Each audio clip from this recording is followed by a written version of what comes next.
আমার মা না হয়ে তুমি অন্য কারো মা হলে ভাবছো তোমায় চিনতেম না, যেতেম না ওই কোলে।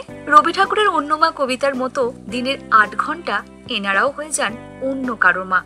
কোলের সন্তানকে নিশ্চিন্তে নানি মায়েদের হাতে তুলে দেন চা বাগানের শ্রমিক মায়েরা। চা বাগানের ওজন ঘরই ছোট ছোট শিশুদের কাছে হয়ে ওঠে ৮ ঘন্টা খেলার ঘর।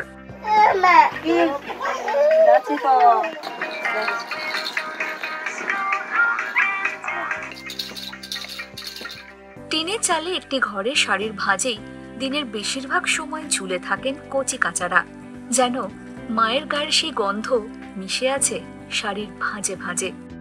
সকালবেলায় কাজে আসার পর ডুয়ার্সের চা বাগানের মায়েরা নিজেদের সন্তানকে তুলে দেন এই আয়া কর্মীদের হাতেই। শিশু আছে বাচ্চা? হ্যাঁ। কত বছরে? 2 বছর জুনে হবে। আচ্ছা, আপনি কাজ করছেন, বাচ্চা কোথায় এখন? বাচ্চা ওজন বাড়িতে আছে। আচ্ছা, কোথায় থাকে সেটা? ওই যে একটা বাগান দিক দিয়ে একটা বাড়ি দিছে রাস্তাতে, ওখানে ওজন বাড়ি বলে ওইটা, ওখানে থাকে বাচ্চাগুলো। কারা দেখভাল করছে?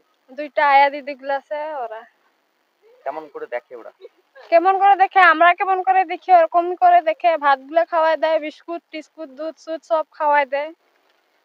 তারপরে বাথরুম গুলো করলেও ধুয়ে দেয়, কান্না করলে আরো মার বুকের দুধ খাওয়ানোর জন্য ডাকে। এই কাজ করছেন, আমরা বাচ্চা কোথায় থাকে? ওই যে ওজন ঘরে থাকে। আচ্ছা, ওখানে কি করে?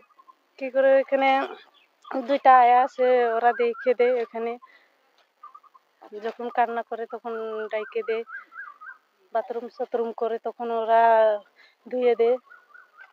আচ্ছা, সকালে 7টার সময় বাইর হই। আচ্ছা, আর 3টার সময় ছুটি হয়। আচ্ছা, তো এই সময়টা মার ভূমিকা কি তারাই নেয়? হ্যাঁ।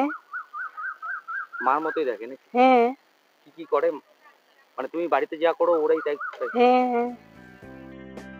শিশুদের দেখভাল করা, খাওয়ানো, সামলানো সবকিছুই করে থাকেন আয়ারা। সারা বছর এইভাবেই চা বাগানের মহিলা শ্রমিকদের সন্তানকে কোলে নিয়ে অন্য মায়ের ভূমিকা পালন করে যাচ্ছেন তারা। দিন প্রতি যাদের আয় 250 টাকার কিছু কম, তবুও মুখে হাসি নিয়ে পালন করে চলেছেন নিজেদের দায়িত্ব। কি করেন আপনি এখানে?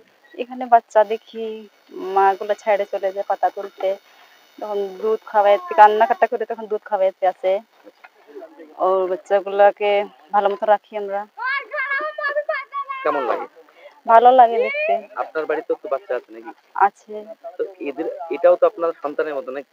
হ্যাঁ, সন্তানের মতো। এই 8 ঘন্টা কয়েকদিনের মা হয়ে থাকেন? বাগানে ছাড়ে তখন আমাদেরই বাচ্চা সবগুলা, তখন চলে যায়, ওর নিজে নিজে নিয়ে যায়। কেমন লাগে? ভালো লাগে।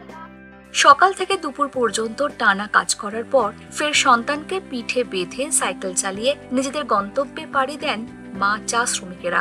অন্য মায়েরাও প্রস্তুতি নিতে থাকেন একইভাবে আগামী দিনের জীবন যুদ্ধের।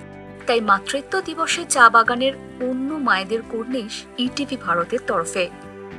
সকাল 7টায় মহিলা চা শ্রমিকেরা কাজে আসেন পাতা তোলার কাজে। এই সময় মহিলা চা শ্রমিকদের যাদের কোলের শিশু রয়েছে তাদেরকে কিন্তু তারা রেখে যান একটা ছোট্ট একটি ঘরে, যেখানে চা বাগানে যারা আয়া মাসি রয়েছেন তাদের তত্ত্বাবধানে থাকেন এই বাচ্চারা। বাচ্চাদের খাওয়ানোর থেকে শুরু করে সমস্ত দেখভালের দায়িত্বই কিন্তু এই আয়া মাসিদের থাকে।